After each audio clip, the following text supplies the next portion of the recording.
ತುಳುನಾಡದಲ್ಲಿರ್ತಕ್ಕಂಥ ತಾರತಮ್ಯ ಎಲ್ಲೂ ಇಲ್ಲ. ನಾನೀಗ ಮಾತಾಡ್ತಿದ್ದೀನಲ್ಲ, ಎಷ್ಟೋ ಜನ ಹೌದು ಸ್ವಾಮಿಗಳು ಹೇಳೋದು ಅಂತಾರೆ, ಎದುರುಗಡೆ ಹೇಳೋ ಅಂತ ತಾಕತ್ ಅವ್ರಿಗೆ ಬರ್ತಿಲ್ಲ. ಈಗ ತಾಕತ್ ಬರಬೇಕು. ದೈವಗಳು ಸರಿ ಮಾಡೋದು ಗೊತ್ತಾಗಲ್ವಾ? ದೈವ ಬಂದ್ಬಿಟ್ಟು ಬಬ್ದೊಡಿಯೋದು. ಅಲ್ಲಿ ಯಾವ ದೈವಗಳ ಮುಂದೆನೂ ಸಹ ಯಾವ ವ್ಯಕ್ತಿಯೂ ಶ್ರೇಷ್ಠನಲ್ಲ, ದೈವವೇ ಶ್ರೇಷ್ಠ. ಬಪ್ಪನಾಡು ಬಹುಶಃ ಇತ್ತೀಚಿನ ದಿನಗಳಲ್ಲಿ ಎಲ್ಲರೂ ಆಶ್ಚರ್ಯಚಕಿತರಾಗಿ ನೋಡ್ತಾ ಇದ್ದಂತಹ ಒಂದು ಕ್ಷೇತ್ರ. ನಮ್ಮ ತುಳುನಾಡಿನಲ್ಲಿ ಒಂದು ಹೆಮ್ಮೆಯ ಕ್ಷೇತ್ರ, ದುರ್ಗೆಯ ನಿಜವಾದಂತಹ ಸಾನ್ನಿಧ್ಯ ಇರತಕ್ಕಂಥ ಕ್ಷೇತ್ರ, ಬಹುತೇಕ ತೌಳವರ ಒಂದು ಶ್ರದ್ಧಾ ಕೇಂದ್ರ ಸತ್ಯ. ಆದರೆ ಇದರ ನಡುವೆ ಇತ್ತೀಚಿನ ದಿನಗಳಲ್ಲಿ ತುಳುನಾಡು ಬಹಳಷ್ಟು ಪ್ರಜ್ಞಾವಂತರ ನಾಡು ಅಂತ ಕರೆಯಲ್ಪಡ್ತಾ ಇತ್ತು. ಅದರೊಳಗೂ ಬುದ್ಧಿವಂತರ ನಾಡು, ವಿದ್ಯಾವಂತರ ನಾಡು ಅಂತಲೂ ಸಹ ಕರೆಯಲ್ಪಡ್ತಾ ಇತ್ತು. ಆದರೆ ಇತ್ತೀಚಿನ ಒಂದು 25 ವರ್ಷಗಳಿಂದ ಈ ಕಡೆ ಅಂತೂ ನೋಡ್ತಾ ನೋಡ್ತಾ ಬಹಳಷ್ಟು ಮೂಢರ ನಾಡು ಆಗ್ತಾ ಇದೆ, ಮೂರ್ಖರ ನಾಡಾಗ್ತಾ ಇದೆ. ಇದನ್ನ ನಾವು ಯಾವತ್ತಿಂದಲೋ ಕೆಲವೊಂದು ವಿಚಾರಗಳಿಗೆ ನಾವು ತಿದ್ದಬೇಕು, ಹೇಳಬೇಕು ಅಂತ ಅಂದ್ಕೊಂಡಾಗಲೇ ನಮ್ಮವರೇ ನಮ್ಮನ್ನು ಬಹಳಷ್ಟು ಬೇಡ ಗುರುಗಳೇ, ಇದು ಯಾಕೋ ಎಲ್ಲ ಥರದ ಕಾಂಟ್ರವರ್ಸಿ ಯಾಕೆ ಮಾತಾಡೋದು, ಸುಮ್ಮನೆ ಇದ್ಬಿಡಿ, ಎಲ್ಲ ನಡೀತಾ ಇರಬೇಕಾದ್ರೆ ಅದಕ್ಕೆ ಜೈ ಅಂದ್ಬಿಡ್ಬೇಕು ಅಂತ ಹೇಳ್ತಾ ಇದ್ರು. ಹಾಗಾಗಿ ನಾವು ಸಹ ಸುಮ್ಮನೆ ಇದ್ದೆ. ಆದರೆ ಇನ್ನೂ ಸುಮ್ಮನಿರ್ಲಿಕ್ಕೆ ಮನಸ್ಸು ಯಾಕೋ ಕೇಳ್ತಾ ಇಲ್ಲ. ಕೆಲವೊಂದಷ್ಟು ಜನ ಏನಾದರೂ ಒಂದಿಷ್ಟು ಕಮೆಂಟ್ಸ್ ಮಾಡ್ಬೋದು, ಮಾಡ್ಕೊಳ್ಳಿ. ಆದರೂ ತುಳುನಾಡಿನಲ್ಲಿ ಪ್ರಜ್ಞಾವಂತರು ಮಾತ್ರ ಇದನ್ನು ಒಪ್ಕೊಂಡ್ರೆ ನನಗೆ ಅದೇ ಸಂತೋಷ ಆಗುತ್ತೆ. ಆಮೇಲೆ ಬಹಳಷ್ಟು 90% ಜನ ಇದು ನಿಜವಾಗ್ಲೂ ನಡೀತಾ ಇರೋದು ಸತ್ಯ, ಇದು ತಪ್ಪು, ಇದು ಹಿಂಗೆ ನಡಿಬಾರ್ದು ಅಂತೇಳಿ ಕೈ ಹಿಸ್ಕ್ತಾ ಇದ್ರೂ ಕೂಡ ಬಾಯಿ ಬಿಟ್ಟು ಅದನ್ನು ಹೇಳ್ಕೊಳ್ಳದಲ್ಲೇ ನುಂಗ್ತಾನೇ ಇದ್ದು ಇನ್ನೊಂದಿಷ್ಟು ಮೂಢರನ್ನ ಮಾಡ್ತಕ್ಕಂತಹ ಒಂದು ವ್ಯವಸ್ಥೆ, ಇನ್ನೊಂದಿಷ್ಟು ಮೂಢರನ್ನ ಮಾಡೋದ್ರ ಜೊತೆಯಲ್ಲಿ ಹಿಂದುತ್ವಕ್ಕೂ ಮಾರ್ಕ ಆಗ್ತಕ್ಕಂಥದ್ದು, ದೈವಾರಾಧನೆಗೂ ಸಹ ಮಾರ್ಕ ಆಗ್ತಕ್ಕಂಥದ್ದು, ದೇವತಾರಾಧನೆಯಲ್ಲೂ ಸಹ ಒಂದು ರೀತಿ ಮೂಢತನ ತುಂಬುತ್ತಾ ಇರುವಂಥದ್ದು ಕಾಣ್ತಾ ಇದ್ದಾಗ ಕೆಲವೊಂದು ಪಾಯಿಂಟ್ಸ್ನಾದರೂ ತುಳುನಾಡಿನ ಈಗಿನ ಯುವಕರ ಕಿವಿಗೆ ಹಾಕಬೇಕು ಅನ್ನೋ ಕಾರಣಕ್ಕೆ ನಾವು ಇದನ್ನು ಹಾಕ್ತಾ ಇದ್ದೇವೆ. ಯಾಕೆಂತಂದರೆ ಮುಂದಿನ ಜನರೇಷನ್ನು ನಮ್ಮ ತುಳುನಾಡಿನ ಹೆಮ್ಮೆಯನ್ನು, ತುಳುನಾಡಿನ ಘನತೆಯನ್ನು ಎತ್ತಿ ಹಿಡಿಬೇಕಾದಂಥದ್ದು ಯುವ ಜನತೆ. ಏನಾಯಿತು, ಯಾಕಿಷ್ಟು ಪೀಠಿಕೆಯನ್ನು ಹೇಳ್ತಾ ಇದ್ದೇವೆ ಅಂತಂದರೆ, ನಿಮ್ಗೆ ಗೊತ್ತೇ ಇದೆ, ಬಪ್ಪನಾಡು ಕ್ಷೇತ್ರ ಬಹಳಷ್ಟು ವಿಶೇಷವಾದಂತಹ ದೇವಿಯ ಸಾನ್ನಿಧ್ಯ ಇರತಕ್ಕಂತಹ ಶಕ್ತಿ ಕ್ಷೇತ್ರ. ಅದರೊಳಗೆ ಎರಡು ಮಾತೇ ಇಲ್ಲ.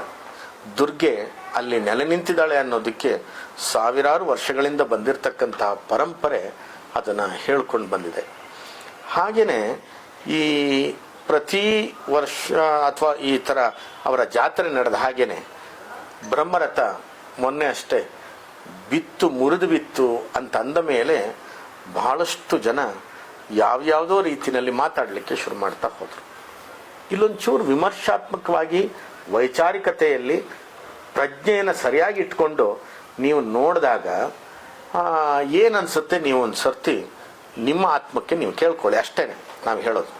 ಏನಂದರೆ ಸೈನ್ಸ್ ಹೇಳುತ್ತೆ, ಒಂದು ವರ್ಟಿಕಲ್ ಹೋಗ್ತಕ್ಕಂಥ ಒಂದು ವ್ಯವಸ್ಥೆನಲ್ಲಿ 4 ಗಾಲಿಗಳಿರ್ತಕ್ಕಂತಹ ಒಂದು ಗಾಲಿಗೆ ಮತ್ತು ಒಂದು ಗಾಡಿಗೆ ನೀವು ಎತ್ತರದ ವರ್ಟಿಕಲ್ ಆಗಿ ಪರ್ಪೆಂಡಿಕ್ಯುಲರ್ ಆಗಿ ಇರುವಂತಹ ಒಂದು ಕೋನದಲ್ಲಿ, ಲಂಬ ಕೋನದಲ್ಲಿ ನೀವು ಎಷ್ಟಾದರೂ ವೆಯ್ಟ್ ಹಾಕಿ ಭೂಮಿ ಅದನ್ನು ಹಾಗೆ ಹಿಡಿದು ನಿಂತ್ಕೊಳ್ತದೆ. ಒಂದು ಕೈನೆಟಿಕ್ ಎನರ್ಜಿ ಏನು ಹೇಳುತ್ತೆ ನೋಡಿ, ಮೂವ್ಮೆಂಟ್ ಆಗ್ತಾ ಇರಬೇಕಾದ್ರೆ, ಗಾಲಿಗಳು ಸುತ್ತಾ ಇರಬೇಕಾದ್ರೆ ಅದೇ ರೀತಿಯಾದಂಥ ವರ್ಟಿಕಲ್ ಆಗಿ ಹೋಗ್ತಾ ಇದ್ರೆ ಏನೂ ಆಗೋದಿಲ್ಲ.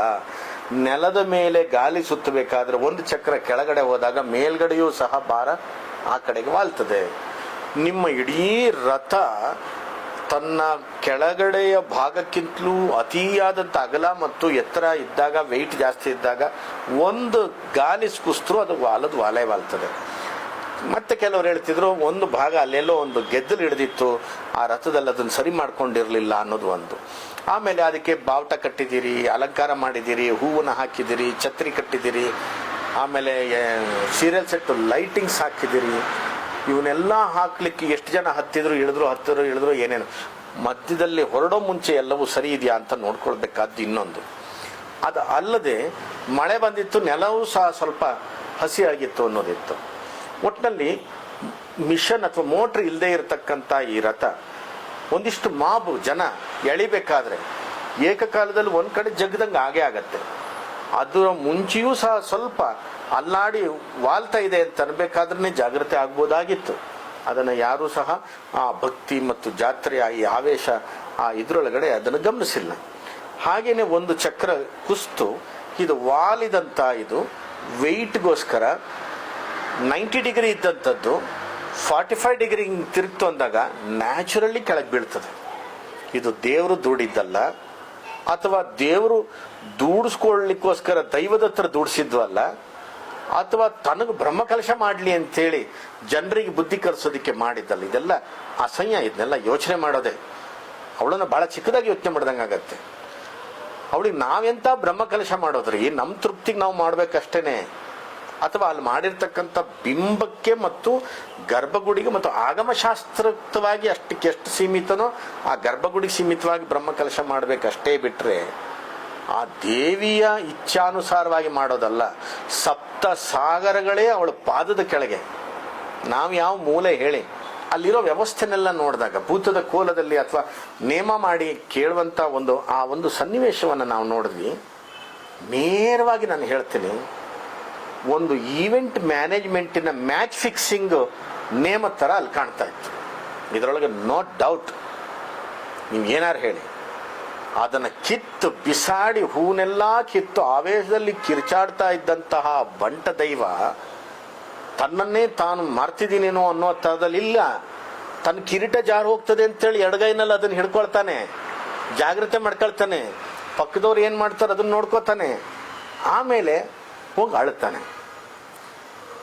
ದೈವ ಅದನ್ನ ಎಷ್ಟು ಜನ ಹತ್ತೋರು ಬಂದು ನಮಸ್ಕಾರ ಮಾಡಬೇಕು. ದೈವನೇ ಹತ್ಕೊಂಡು ಬೊಬ್ಬೆ ಹೊಡೆದ್ರೆ ತಾಪತ್ರನಲ್ಲಿದೆ ದೈವ ಅಂತ ಅರ್ಥ ಅಲ್ವಾ? ಇನ್ನು ಆ ದೈವದ ಹತ್ರ ನಾವೇನು ಕೇಳೋಕ್ಕಾಗತ್ತೆ? ಇನ್ನೊಂದು, ಪಕ್ಕದಲ್ಲಿ ಜಾರಂದಾಯನ ನುಡಿಯನ್ನು ನಾವು ಕೇಳ್ತಾ ಇದ್ವಿ. ಅಲ್ಲೂ ಥರ ಸಂಪೂರ್ಣವಾದಂಥ ದೈವತ್ವದ ನುಡಿಯಾಗಿ ಕಾಣಲಿಲ್ಲ ನಮಗೆ. ಬಾಕಿದವರಿಗೇನೋ ಪಾಪ ಮುಗ್ಧರಿಗೆಲ್ಲ ಕಾಣ್ಬೋದೇನೋ. ಅಲ್ಲಿ ಮ್ಯಾಚ್ ಫಿಕ್ಸಿಂಗ್ ನುಡಿ ಥರ ಕಾಣ್ತಾ ಇತ್ತು. ಇನ್ನೊಂದು ಬ್ರಹ್ಮಕಲಶ ಆಗಬೇಕಾಗಿದೆ, ಇನ್ನೊಂದು ಅಷ್ಟಮಂಗಲ ಆಗಬೇಕಾಗಿದೆ, ಇನ್ನೊಂದು ರೀತಿಯಾದಂಥದ್ದು ಕರೆಯುವುದಲ್ಲದೆ ಭಟ್ರೇ ಅಂತ ಸಂಬೋಧನೆ ಮಾಡಿ ಅಲ್ಲೊಬ್ಬ ವ್ಯಕ್ತಿ ಒಂದು ಎತ್ತರದ ಚೌಕಿಯ ಕಟ್ಟೆ ಮೇಲೆ ಕುರ್ಚಿ ಮೇಲೆ ತಾನು ಕುಳಿತು ಆತನಿಗೆ 2 ಬೊಂಡನ ಗೌರವಕ್ಕೆ ಕೊಡ್ತಕ್ಕಂಥದ್ದೊಂದು ಪದ್ಧತಿ ರೂಪದಲ್ಲಿ ಕೊಟ್ಟಿರುವಂಥದ್ದು. ಇದನ್ನೆಲ್ಲ ನೋಡುವಾಗ ಮೊದಲೇ ಹಿಂದೂ ಧರ್ಮಕ್ಕೆ ಅವಹೇಳನ ಕ್ರಾಂತಿ ನಡೀತಾ ಇದೆ. ಸನಾತನ ಧರ್ಮ ಈ ರೀತಿಯಾಗಿ ಮೇಲು ಕೀಳು ನಡೀತಾ ಇರುವಂತಹ ಒಂದು ದುಷ್ಟತನ ಇದೆ ಇದರೊಳಗಡೆ. ಭಗವದ್ಗೀತೆಯನ್ನು ಸುಡ್ರಿ, ಸನಾತನ ನಾಶ ಆಗಲಿ, ಹಿಂದೂ ಧರ್ಮ ಬಿಟ್ಬಿಡಿ, ಈ ಥರದ್ದೆಲ್ಲ ಅಲೆ ಎದ್ದಿದೆ. ಮಹಿಷಾಸುರನ ಜಾತ್ರೆ ಮಾಡ್ತಕ್ಕಂಥ ರೀತಿನಲ್ಲಿ ಒಂದು ಪಂಗಡ ನಡೀತಾ ಇದೆ. ಅದೆಲ್ಲದಕ್ಕಿಂತ ಹೆಚ್ಚಾಗಿ ಆ ದೈವ ಕೆಳಗಡೆ ಬಿದ್ದುಕೊಂಡು ಅಳ್ತಾ ಇದೆ, ಈತ ಮೇಲ್ಗಡೆ ಕೂತ್ಕೊಂಡು ಮಾತಾಡೋದು. ಒಂದು ತನ್ನ ಸೌಜನ್ಯಕ್ಕಾದರೂ ತಾನೊಬ್ಬ ಮನುಷ್ಯ ನಾಳೆ ಸತ್ತೋದ್ರೆ ಮಣ್ಣು ಬೂದಿಯಾಗಿ ಹೋಗ್ತಾನೆ, ಇಲ್ಲ ಅಂದ್ರೆ ಮಣ್ಣಲ್ಲಿ ಮಣ್ಣಾಗಿ ಹೋಗ್ತೀನಿ ಅನ್ನುವಂಥ ಪ್ರಜ್ಞೆನೂ ಇಲ್ಲದೆ ಆ ದೈವವನ್ನು ಕೂರಿಸ್ಕೊಂಡು ಮಾತಾಡೋಕೆ ದೈವಕ್ಕೆ ಯಜಮಾನನ ಆತ ಗೊತ್ತೇ ಇರಲಿಲ್ಲ. ದೈವ ದೊಡ್ಡದೋ ಬಟ್ಟ ದೊಡ್ಡವನ ಯೋಚನೆ ಮಾಡಿ. ಆಮೇಲೆ ದೈವ ಭಟ್ರೇ ಅಂತ ಕರಿಬಾರ್ದು. ಭಟ್ರು, ಶೆಟ್ರು, ಗೌಡ್ರು, ಪೂಜಾರರು ಎಲ್ಲರೂ ಸಹ ದೈವದ ಮಕ್ಕಳೇ. ದೈವ ಹೇಗೆ ಕರಿಬೇಕು ಸ್ವಾಮಿ? ಹೆಸರು ಹಿಡಿದು ಕರಿಬೇಕು. ಇಲ್ಲ ಡೆಸಿಗ್ನೇಷನ್ ಇದ್ರೆ, ಆ ಕ್ಷೇತ್ರದ ಪಟ್ಟಕ್ಕಿದ್ರೆ ಪಟ್ಟದಾರೆ ಅಂತ ಕರಿಬೇಕು. ಆ ಭಾಗದ ಗುರಿಕಾರರಾಗಿದ್ರೆ ಗುರಿಕಾರರೇ ಅಂತ ಕರೀತದೆ. ಭಟ್ರೆ ಅಂತ ಕರೆದು ಅವರನ್ನ ಮೇಲ್ ಕೂರಿಸಿ ಅಷ್ಟೂ ದೊಡ್ಡ ಸಮಾಜದ ಅವರ ಕೆಳಗಡೆ ಅಧೀನವಾಗಿ ಶರಣಾಗತಿ ಆಗ್ತಕ್ಕಂಥ ಈ ಅನಿಷ್ಟ ಪದ್ಧತಿ ಇನ್ನಾದ್ರೂ ತೆಗಿರಿ. ಅವರೇ ವಾಲಂಟರಿಯಾಗಿ ನಾವು ಹಿಂಗೆ ಕೂರೋದಲ್ಲ, ನಾವು ದೈವದ ಮುಂದೆ ನಿಂತ್ಕೊಳ್ಬೇಕು, ನಾವು ಸಹ ದೈವದ ಮುಂದೆ ಕೈ ಮುಗಿಬೇಕು ಅನ್ನುವಂಥ ಮನೋಭಾವ ಅವ್ರು ತರಬೇಕು. ನಿಮ್ಮ ಕರಾವಳಿಯಲ್ಲಿ ಯತಿಗಳಲ್ಲೇ ಭೇದ ಭಾವ ಇದೆ.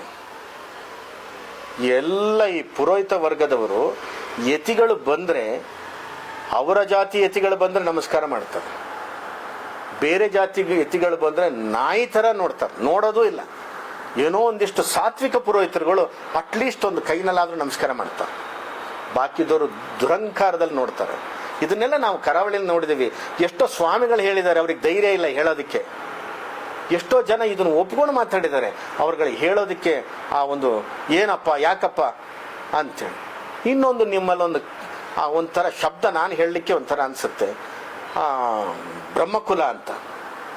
ಸರಿ, ಬಾಕಿದ್ದವ್ರದ್ದೆಲ್ಲ ಯಾವ ಕುಲ ಸ್ವಾಮಿ? ಯಾವ ಕುಲ ಅವರೆಲ್ಲ ಇದು ಬ್ರಹ್ಮಂದಾದರೆ ಅವರೆಲ್ಲ ಹರಿಕುಲದವರು. ಬ್ರಹ್ಮಕುಲ ಒಂದು, ಹರಿಕುಲ ಒಂದಲ್ವಾ? ಹರಿಜನರವರೆಲ್ಲ ಶೂದ್ರರು ಅಂತ ಒಂದು ಶಬ್ದ ಬೇರೆ ಹೇಳ್ತಾರೆ. ಬ್ರಹ್ಮಕುಲದ ಮುಂದೆ ಬಾಕಿದವರೆಲ್ಲ ಹರಿಕುಲದವ್ರು ಕೂರ್ತಾರೆ ಅಂದ್ರೆ ಇವ್ರ ಅಪ್ಪನ ಕುಲದವ್ರಲ್ವಾ ಅವ್ರು ಯಾಕೆ ಕೆಳಗೆ ನಿಂತ್ಕೋಬೇಕು? ಈ ತಾರತಮ್ಯ ಇನ್ನಾದ್ರೂ ಬಿಡಿ. ಈ ಥರದ ಮಾಡೋದ್ರಿಂದಲೇ ಒಂದಿಷ್ಟು ಕೆಲವು ಕಮರ್ಷಿಯಲ್ ಪುರೋಹಿತರುಗಳಿಂದ ಇಡೀ ಬ್ರಾಹ್ಮಣ್ಯಕ್ಕೆ ಕಳಂಕ ಬರ್ತಾ ಇದೆ. ಇಡೀ ಬ್ರಾಹ್ಮಣ ಸಮಾಜ ತಲೆ ತಗ್ಸಂಗಾಗ್ತಾ ಇದೆ. ಇಲ್ಲಿ ಮಾಡ್ತಾ ಇರೋಂಥ ಈ ಅನಾಚಾರಕ್ಕೆ ಅಲ್ಲಿ ಯಾವುದೋ ಮುಗ್ಧ ಬ್ರಾಹ್ಮಣನಿಗೆ ಎಕ್ಸಾಮ್ ಬರೀಲಿಕ್ಕಾಗದೆ ಇನ್ಯಾವುದೋ ಒಬ್ಬ ವಿಕೃತದವನು ಜನಿವಾರ ಕಟ್ ಮಾಡ್ತಾನೆ. ಯೋಚನೆ ಮಾಡ್ರಿ, ಉಡ್ದಾರ ಕಟ್ ಮಾಡಿ ಕಾಚ ಬಿಚ್ಚಿ ತೋರಿಸಿ ಗುಂಡಿಡೋ ಕಾಲ ಬಂದ್ಬಿಟ್ಟಿದೆ ಇವಾಗ ಈ ಹಿಂದುತ್ವಕ್ಕೆ. ಇನ್ನಾದರೂ ಸರಿಯಾಗಬೇಕು. ಯಾರು ಶ್ರೇಷ್ಠರಲ್ಲ. ಇನ್ನು ನಿಮ್ದು ಬಿಚ್ಕೊಂಡು ತೋರಿಸ್ಕೊಂಡು ಗುಂಡೋಡ್ಸ್ಕೊಳ್ಳೋಕ್ಕೂ ಬಂದ್ರ ಮೇಲೂ ನಿಮ್ಮ ತಲೆ ಬಿಚ್ಚುತ್ತಾ ಇಲ್ಲಲ್ಲ ಬುದ್ಧಿ, ಇನ್ಯಾವಾಗ ನೀವು ಬಿಚ್ಕೊಂಡು ಸರಿಯಾಗೋದು? ಈ ವಿಡಿಯೋ ಹೇಳ್ತಾ ಇರೋದು, ಈ ದೇಶ ಇನ್ನೇನು ಯುದ್ಧಕ್ಕೆ ನಿಂತ್ಕೊಳ್ತಾ ಇದೆ, ಇನ್ನೇನು ಮಾನ ಮರ್ಯಾದೆ ಹರಾಜಾಗುವಂಥ ಪರಿಸ್ಥಿತಿಗೆ ಬಂದಿದ್ದೀವಿ ಹಿಂದೂಗಳು. ಇನ್ನು ನೀವೇ ವಾಲಂಟ್ರಿಗಳಾಗಿ ಸರಿಯಾಗಬೇಕು. ಯಾವ ದೈವಗಳ ಮುಂದೆನೂ ಸಹ ಯಾವ ವ್ಯಕ್ತಿಯೂ ಶ್ರೇಷ್ಠನಲ್ಲ, ದೈವವೇ ಶ್ರೇಷ್ಠ. ಹೆದರಿಸಿಟ್ಬಿಟ್ಟಿದ್ದೀರಿ ಆ ಸಮಾಜಕ್ಕೆ. ಯಾಕೆ ಅಂತಂದ್ರೆ ಆ ದೈವ ಬಂದಿರ್ಬೋದು, ದೈವ ಹೊತ್ತಿರೋ ವ್ಯಕ್ತಿ ಯಾರು? ಅವನು ಪಾಣಾರ್ ಸಮಾಜದವನು, ಅವನು ಹಿಂದುಳಿದವನು ಅಂತ ಅವನಿಗೊಂಥರ ಭಯ ಒಳಗಡೆ. ಅವನೆಲ್ಲರಿಗೂ ದೈವ ಬಂದಿದ್ರು ನುಡಿನಲ್ಲಿ ಬರ್ಬೇಕಾದ್ರೆ ಆ ಥರದ ಭಯದ ಮಾತಾಡೋದು. ನೋ, ಜಾರಂದಾಯನೇ ಸುಪ್ರೀಂ, ಬಂಟನೇ ಸುಪ್ರೀಂ, ಜುಮಾದಿಯೇ ಸುಪ್ರೀಂ. ಇದು ತಯಾರು ಮಾಡಲಿಕ್ಕೆ ನಾನು ಬ್ರಾಹ್ಮಣರಿಗೆ ಬೈತಾ ಇರೋದಲ್ಲ. ಕೆಲವೇ ಒಂದಿಷ್ಟು ಈ ಕುತ್ಸಿತ ಮನೋಭಾವ ಇರತಕ್ಕಂತಹ ಕಮರ್ಷಿಯಲ್ ಗುಣ ಇರತಕ್ಕಂಥ ಪುರೋಹಿತರುಗಳಿಗೆ ಮಾತ್ರ. ಎಷ್ಟೋ ಜನ ಸಾತ್ವಿಕ ಪುರೋಹಿತರುಗಳಿದ್ದಾರೆ, ಅವ್ರನ್ನ ಹುಡುಕ್ ತನ್ನಿ. ನೀವು ಬಪ್ಪನಾಡನಲ್ಲೇ ಭಾಳ ಒಳ್ಳೆ ಪುರೋಹಿತರುಗಳಿದ್ದಾರೆ. ಪಾಪ ಅವ್ರನ್ನ ಮುಂದೆ ತರೋದಕ್ಕೆ ಅವ್ರ ವಾಯ್ಸನ್ನೇ ಶಕ್ತಿ ಇಲ್ಲ ಅವರಿಗೆ. ಯಾಕೆಂದ್ರೆ ಇವ್ರದೇ ಜಾಸ್ತಿ ಆಗ್ಬಿಡ್ತದೆ. ಇವ್ರು ಯಾರು ಅನ್ನೋದು ನನಗೂ ಗೊತ್ತಿಲ್ಲ. ಇಡೀ ಕರಾವಳಿಗೆ ಹೇಳ್ತಿರೋದು ಕೇವಲ ಮೂಲ್ಕಿಗೆ ಸಂಬಂಧಪಟ್ಟಿದ್ದಷ್ಟೇ ಅಲ್ಲ. ಯೋಚನೆ ಮಾಡಿ, ಎಷ್ಟೋ ಜನ ಪುರೋಹಿತರ ಅಲ್ಲದೆ ಎಷ್ಟೋ ಜನ ಒಳ್ಳೊಳ್ಳೆ ಬ್ರಾಹ್ಮಣರು ಎಲ್ಲರ ಜೊತೆಗೆ ಸೇರಿ ನಡೀತಕ್ಕಂಥವ್ರು ಇದ್ದಾರೆ. ನಿಜವಾಗ್ಲೂ ಅವರು ತುಂಬ ಖುಷಿ ಆಗುತ್ತೆ. ಹಿಂದುತ್ವ ಅಂತಂದ್ರೆ ಏನು? ಬ್ರಾಹ್ಮಣರಿಂದ ಹಿಡಿದು ದಲಿತರ ತನಕ, ಈ ಪಾಣಾರ ತನಕ ಎಲ್ಲರೂ ಒಂದು ರೀತಿಯಲ್ಲಿ ಒಂದು ಸೂರ್ಯನಡಿ, ಒಂದು ತಕ್ಕಡಿ ಅಡಿ, ಆ ದೇವಿ ಅಡಿ, ಆ ದೈವಗಳಡಿ ಬಂತು ಅಂತಂದ್ರೆ ಮಾತ್ರ ಸರಿಯಾಗೋದು. ಇಡೀ ಕರ್ನಾಟಕ ಸರಿಯಾಗಿದೆ, ಎಕ್ಸೆಪ್ಟ್ ತುಳುನಾಡು. ತುಳುನಾಡಿನಲ್ಲಿರ್ತಕ್ಕಂತಹ ಜಾತಿ ವ್ಯವಸ್ಥೆ ಇನ್ನೆಲ್ಲೂ ಸಹ ನಾನು ಇಡೀ ರಾಜ್ಯ ಸುತ್ತೋದು, ಇಡೀ ರಾಜ್ಯದಲ್ಲಿ ಕಂಡ್ಕೊಂಡ್ಬಂದಿದ್ದೀನಿ. ತುಳುನಾಡದಲ್ಲಿರ್ತಕ್ಕಂಥ ತಾರತಮ್ಯ ಎಲ್ಲೂ ಇಲ್ಲ. ನಾನೀಗ ಮಾತಾಡ್ತಿದ್ದೀನಲ್ಲ, ಎಷ್ಟೋ ಜನ ಹೌದು ಸ್ವಾಮಿಗಳು ಹೇಳೋದು ಅಂತಾರೆ. ಎದುರುಗಡೆ ಹೇಳೋ ಅಂತ ತಾಕತ್ ಅವ್ರಿಗೆ ಬರ್ತಿಲ್ಲ. ಈಗ ತಾಕತ್ ಬರಬೇಕು. ಕಾಚಾ ಬಿಚ್ಚಿ ಹೊಡಿತಾ ಇದ್ದಾರೆ ಅಂತ ಅನ್ನುವಾಗ ಇನ್ನೂ ತಾಕತ್ ಬಂದಿಲ್ಲ ಅಂದ್ರೆ ಅಲ್ಲೋಗಿ ಸಮುದ್ರ ಸಾಯ್ರಿ. ಯೋಚನೆ ಮಾಡ್ಕೊಳ್ಳಿ. ಅದಲ್ಲದೆ ಈ ಮ್ಯಾಚ್ ಫಿಕ್ಸಿಂಗ್ ಬಿಟ್ಬಿಡ್ಬೇಕು. ದೇವರು ಅಷ್ಟಮಂಗಲ ಮಾಡಲಿ ಅಂತೇಳಿ ರಥನ ಬೀಳ್ಸಲ್ಲ. ಅವಳಿಗೆ ನಿಮ್ಮ ರಥ ಉತ್ಸವ ಆಗಲಿ ಮತ್ತೊಂದಾಗಲಿ ನಮ್ಮ ತೃಪ್ತಿಗೆ ನಾವು ಮಾಡೋದಷ್ಟೇ. ಅವಳಿಗೆ ಏನು ಬೇಡ ಸ್ವಾಮಿ. ನಮ್ಮ ತೃಪ್ತಿ, ನಮಗೆ ಜಾತ್ರೆ ಬೇಕು, ಉತ್ಸವ ಬೇಕು, ನಮಗಾಗಿ ನಾವು ಮಾಡ್ತೀವಿ ವಿನಃ ಅವಳಿಗಾಗಿ ಅಲ್ಲ. ಅವಳು ಎಷ್ಟೋ ದಿವಸ ಗುಡಿಯೇ ಇಲ್ಲದೆ ಇದ್ದಂಥ ಶಕ್ತಿ ಅವಳು. ಆಮೇಲೆ ಗುಡಿ ನಿರ್ಮಾಣ ಆಯಿತು. ಆ ಗುಡಿ ಹತ್ರ ದೈವಗಳು ಬಂದು ನಿಂತಿವೆ. ಆ ದೈವಗಳಿಗೆ ನಾವು ಆ ಗೌರವವನ್ನು, ದೈವಾರಾಧನೆಯ ಶಕ್ತಿಯನ್ನು ಎಲ್ಲೂ ತಪ್ಪು ಬಿಡಬಾರ್ದು. ನಾಗಾರಾಧನೆ ಆಗಲಿ ದೈವಾರಾಧನೆಯಲ್ಲಿ ಮ್ಯಾಚ್ ಫಿಕ್ಸಿಂಗ್ ಆಗಬಾರ್ದು. ಈ ಥರದನ್ನ ಬಿಡಿ. ನಾನೊಂದು ಸಣ್ಣದೊಂದು ಹೇಳಿದ್ದೀನಿ, ಇದಕ್ಕೆ ನೀವೆಲ್ಲರೂ ಪ್ರಜ್ಞಾವಂತರೆಲ್ಲರೂ ಇದಕ್ಕೆ ಧ್ವನಿಗೂಡಿಸ್ತೀರಿ ಅಂತ ನಾನು ತಿಳಿದಿದ್ದೇನೆ.